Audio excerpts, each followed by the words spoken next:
Some say time heals all wounds, but wounds inflicted by silence do not heal. They calcify, hardening into the bones of those who inherit them. By the time this story reached the present day, the truth of that night had become little more than a whisper in family lore. No one spoke of it directly, yet everyone felt its presence. It hovered over reunions, it lingered in the way cousins distrusted each other, and it lived in the bitterness between parents and children who never truly understood why they could not love without fear. The farmhouse eventually stood empty, its windows shattered by storms, its roof sagging inward. Nature crept in, moss swallowing the wood, vines climbing the walls. To anyone passing by, it was just another forgotten ruin on American soil, but for those who knew, it was more than a house. It was a monument to what silence can destroy. Inside its rotting rooms were echoes of a family who once seemed whole, but were undone by the choice to bury the truth instead of facing it. There are countless families across America with similar shadows, secrets passed down like curses, never written, never spoken, but felt. They shape who marries whom, who leaves town, and who stays behind, who drinks themselves to sleep at night, and who walks away before it's too late. These stories rarely make it into history books, yet they are history. They are the quiet tragedies that shape communities, churches, bloodlines. The story of these parents, their daughter, and the family member who should never have crossed that line is not unique. It is part of a hidden archive of America's past, buried beneath layers of pride and shame. And perhaps the most unsettling truth is this: the silence that preserved their reputation also preserved their curse.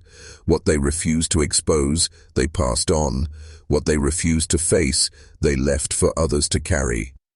In the end, the pact, it is never really past. It lingers in the walls of old houses, in the blood of descendants, in the silences that hang between words at family tables. And sometimes all it takes is one opened door, one unguarded moment, to reveal that what we inherit is not always land or wealth, but the ghosts of those who came before us. And that is the truth that was never meant to be told. Time is merciless to families built on silence. As the decades passed, the story of that night became more of a haunting than a memory. Those who lived through it carried it to their graves, but the effects outlived them. The grandchildren, now adults, spoke of feeling marked by something they couldn't name. They found themselves unable to trust, unable to love without fear, as if the past had carved invisible scars into their hearts. They were raised in a family where nothing was explained, only endured, and endurance without truth is its own kind of death. The farmhouse itself decayed, its paint peeling, its windows clouded with dust. Abandoned photographs still sat in the upstairs attic, faces staring out from the past, their smiles a cruel contrast to what had really happened behind those walls. When outsiders entered the home years later, they remarked on how still it felt, as if time itself had frozen. But silence lingers in places where secrets were too heavy to speak. The house became a tomb long before it was empty. The daughter lived long enough to feel the weight of watching her own children suffer from wounds she never named. She grew bitter, isolated, her once vivid eyes dulled by decades of regret. The family member, whose presence had set all of this into motion, passed into old age with his name untainted, his reputation intact, his sin protected by the silence of others. And that may be the darkest truth of all. The guilty often escape the punishment that the innocent carry for them. When the family line began to scatter, some moving far from the town, others staying behind but estranged, the story never left. Even those who never heard the details felt its gravity. It became the kind of story that shapes choices without explanation, leaving descendants afraid of closeness, afraid of trust, afraid of themselves. The past had not been buried. It had been sewn into their blood. And so, what began as one night of discovery, one open door, became the defining mark of an entire lineage. A hidden history not written in books or newspapers, but in fractured relationships, broken spirits, and generations of suffering. This is how American soil keeps its darkest secrets, not through monuments or headlines, but through families like this one. Families who choose silence over truth, and in doing so, condemn their own bloodline to carry the weight forever. There is a cruel truth about family secrets. The longer they are buried, the more power they gather. By the time this story reached the third generation, no one alive even knew the full details. The original night was reduced to fragments, half-remembered arguments, unspoken warnings, strange rules that made little sense. The grandchildren never knew exactly what their mother had endured, but they felt the shadow of it pressing down on them like a weight they could never name. Silence had become its own inheritance. The daughter, now a mother herself, rarely spoke of her childhood. When she did, her words carried an unease that left her children with more questions than answers. They learned to read between the lines, to notice what she did not say, why she flinched at touch, why she avoided certain relatives, why she locked her doors even inside her own home. It was as if she lived in constant fear of the past, walking back into the room. In small towns, though, the past never really leaves. People talk, even when they don't know the truth. A neighbor recalled years later that she once overheard the daughter arguing with her father, screaming words that chilled her. "You should have stopped it. You should have stopped him." But then the house fell silent again, the curtains drawn, the smiles returned on Sunday morning. The argument became just another ghost story whispered among neighbors who never dared to ask more. And yet, these stories matter. They survive because they are repeated in hushed voices, carrying warnings across generations. Not everyone who heard the whispers believed them. Some dismissed it as gossip. Others suspected, but chose not to know. But the family itself lived with the truth every day. Their broken bonds, their cold distance, their unspoken shame, all of it pointed back to that single night. If you're still watching, you're already braver than most. Because hearing stories like this means facing the reality that bloodlines can rot from within, not from violence that is shouted, but from secrets that are never spoken. Tell us in the comments, what would you have done if this was your bloodline?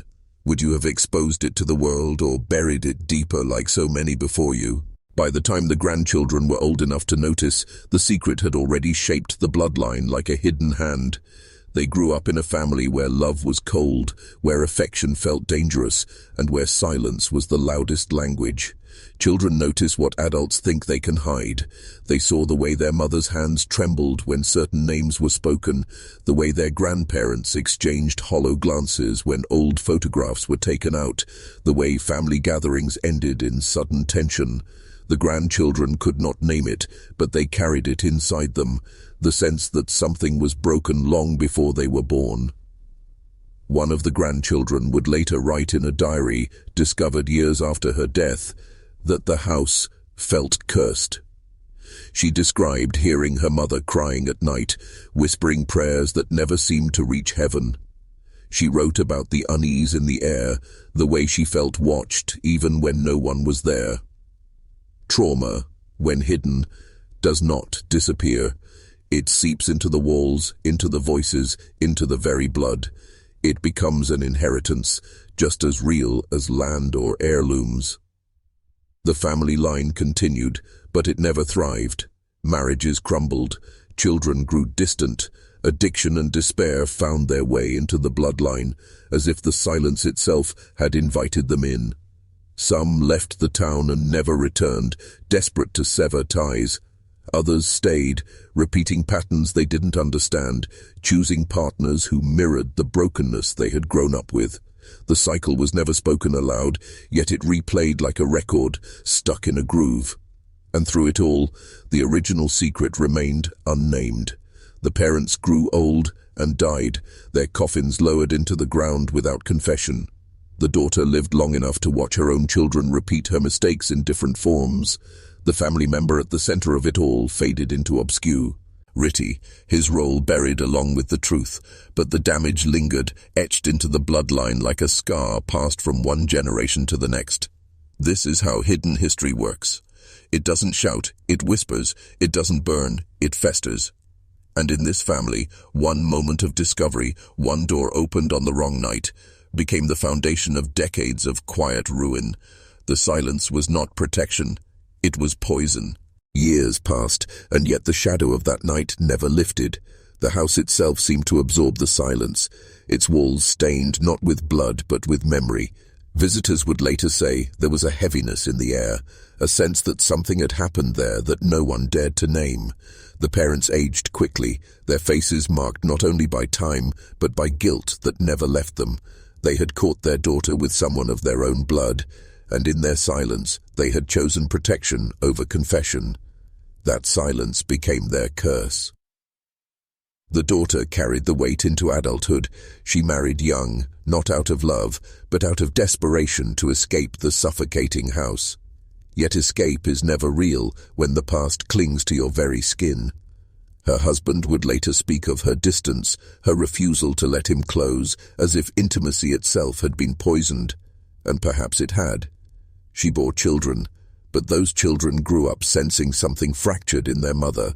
They spoke of her vacant stares, her sudden bursts of anger, the way she locked herself in her room at night. Trauma does not vanish. It mutates. It passes from one generation to the next, even when no one dares to explain why. The family member, the one who had shared in her downfall, was never named outside the household. He continued to live among them, attending family gatherings, sharing meals, sitting at the same table where silence rotted like spoiled bread. To outsiders, he was just another relative. Inside, he was a living ghost, a reminder of what could never be undone. The parents never punished him, because to punish him would have meant exposing themselves, their bloodline, their failure.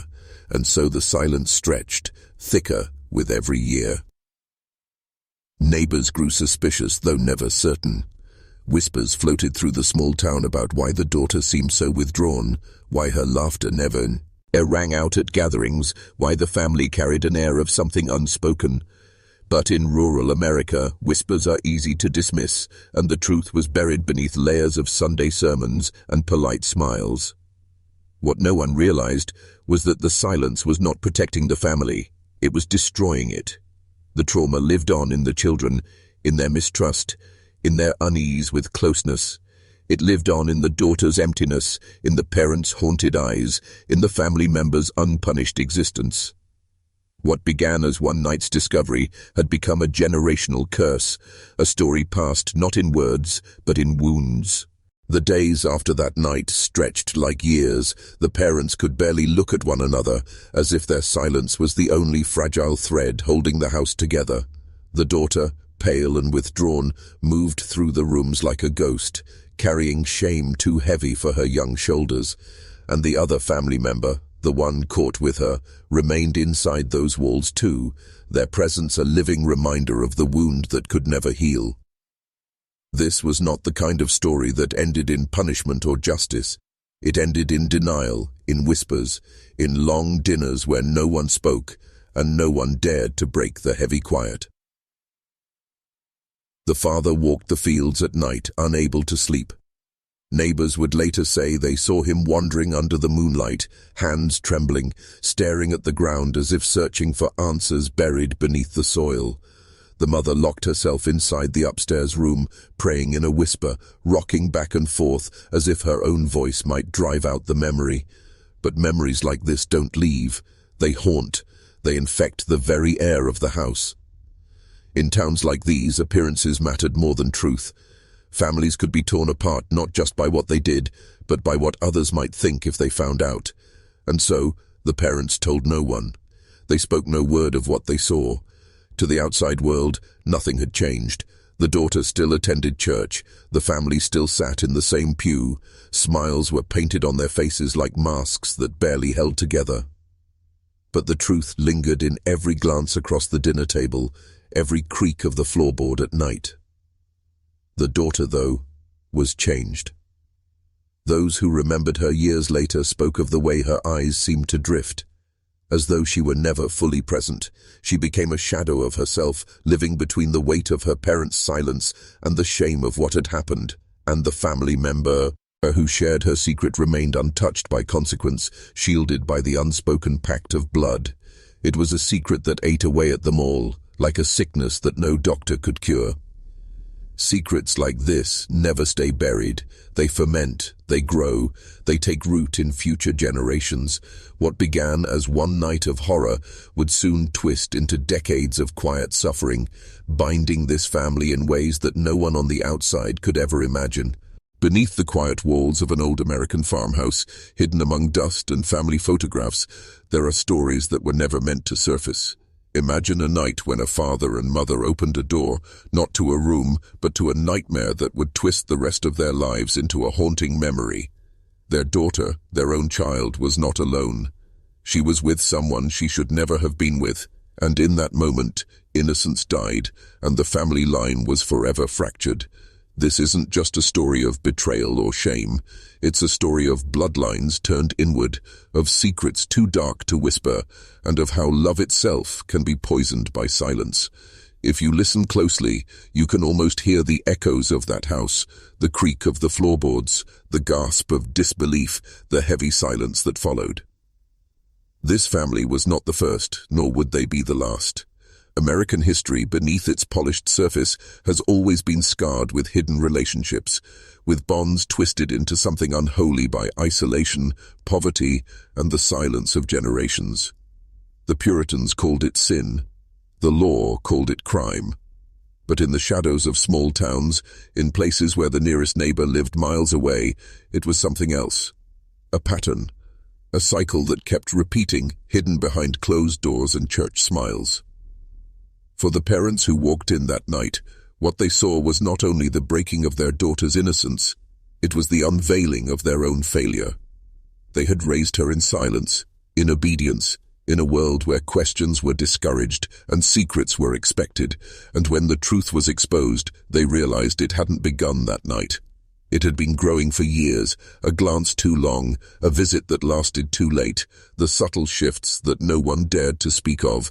By the time they opened that door, it was already too late. The newspapers never covered this story. The courtrooms never touched it. Families like these preferred the grave over the courtroom, silence over scandal. That's why stories like this fade into whispers, passed down only through fragments, until they become the kind of tale you stumble across in forgotten archives. But every whisper has a beginning, and every family secret has a moment when it almost breaks free. That night was one of those moments, a fracture in the American dream. What followed wasn't just anger, it was a reckoning. Because once a secret like this steps out of the shadows, it refuses to go back.